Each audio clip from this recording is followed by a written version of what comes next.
የሆነ ሲጋራ ይሸታል።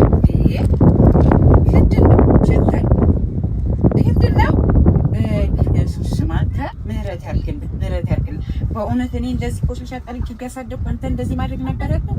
በእውነት ጌታ ምህረት ያድርግልህ፣ ይማርህ። ሌላ ምንም አልልም። እሱ ይማርህ። እንደዚህ ታደርጋለህ።